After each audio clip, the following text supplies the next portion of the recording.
আপোনাক আৰু প্ৰমোদ বড়োক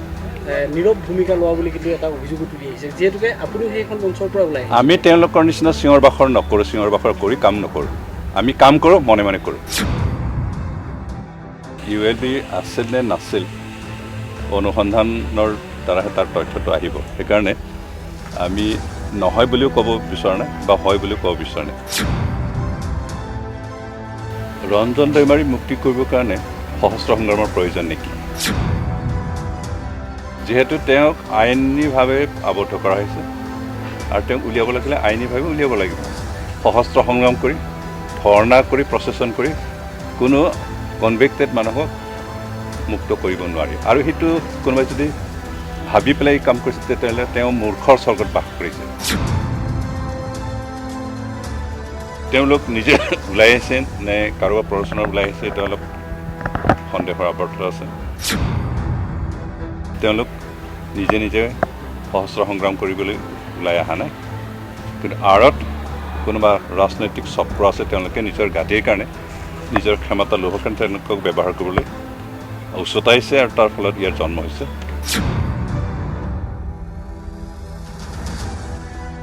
আপোনাক আৰু প্ৰমোদ বড়োক নীৰৱ ভূমিকা লোৱা বুলি কিন্তু এটা অভিযোগ তুলি আহিছে যিহেতুকে আপুনিও সেইখন মঞ্চৰ পৰা ওলাই আমি তেওঁলোকৰ নিচিনা চিঞৰ বাখৰ নকৰোঁ চিঞৰ বাখৰ কৰি কাম নকৰোঁ আমি কাম কৰোঁ মনে মনে কৰোঁ ইতিমধ্যে বিভিন্ন চক্ৰই বিভিন্ন দল সংগঠনলৈকে আহ্বান কৰিছে যে তেওঁলোকে অস্ত্ৰ সম্বৰণ কৰিব লাগে অস্ত্ৰ ত্যাগ কৰি সমাজৰ লগত মিলিবৰ কাৰণে আহিব লাগে আৰু সেইটো নকৰি যদি তেওঁলোকে অস্ত্ৰৰ ওপৰত সম্পূৰ্ণ ভৰসা কৰি যদি কাম কৰিবলৈ যায় তেতিয়াহ'লে চৰকাৰী পক্ষৰ ব্যৱস্থাখিনি ল'বই লাগিব অৰাজক কৰিব নোৱাৰে আইন শৃংখলাৰ ব্যৱস্থাখিনি ল'ব লাগিব আৰু তেনেকুৱা কৰিব যাওঁতে হয়তো এজন মৰিব কাৰণ ইতিমধ্যে যোৱা ৩৫-৪০টা বছৰ সংগ্ৰাম কৰোঁতে সশস্ত্ৰ সংগ্ৰাম কৰোঁতে অন্ততঃ বড়ো জনগোষ্ঠীৰ পৰা সশস্ত্ৰ সংগ্ৰাম কৰা লোকেই হওক বা সাধাৰণ মানুহেই হওক ৫,০০০তকৈ অধিক প্ৰাণ আহুতি দিব লগা হ'ল আৰু সেইটো আমাৰ কাৰণে ক্ষতি ডাঙৰ এটা ক্ষতি আৰু তেনেকুৱা ক্ষতি হোৱাটো আমি নিবিচাৰোঁ এতিয়া ইউএলব আছিল নে নাছিল অনুসন্ধানৰ দ্বাৰাহে তাৰ তথ্যটো আহিব সেইকাৰণে আমি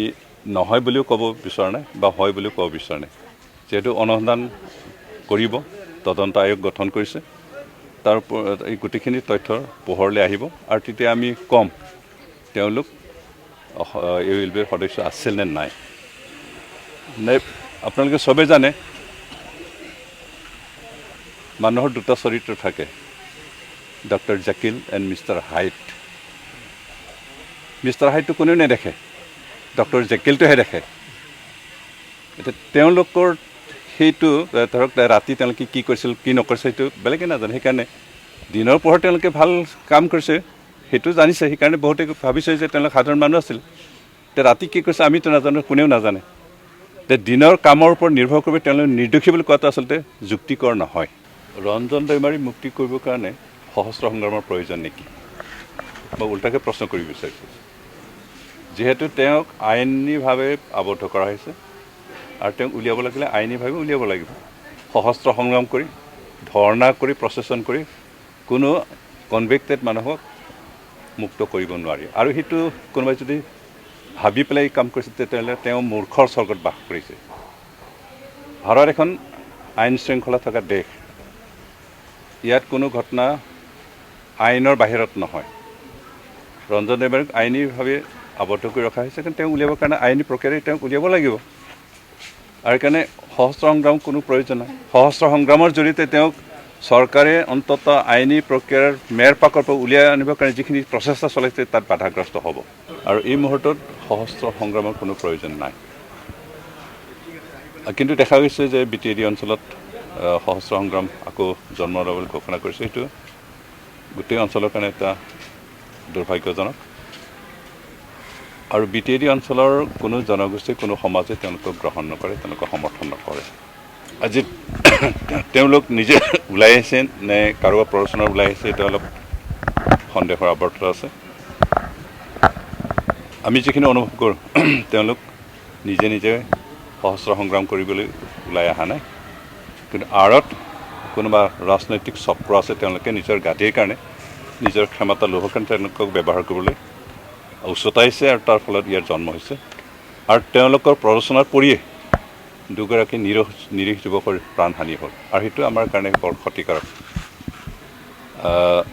এই সম্পৰ্কলৈ এটা তদন্ত হ'ব লাগে বুলি এটা তদন্ত আয়োগ গঠন কৰিছে, আমি ৱেলকাম কৰিছোঁ। আৰু যিহেতু হত্যা কোনেও ছাপৰ্ট নকৰে, সমৰ্থন নকৰে,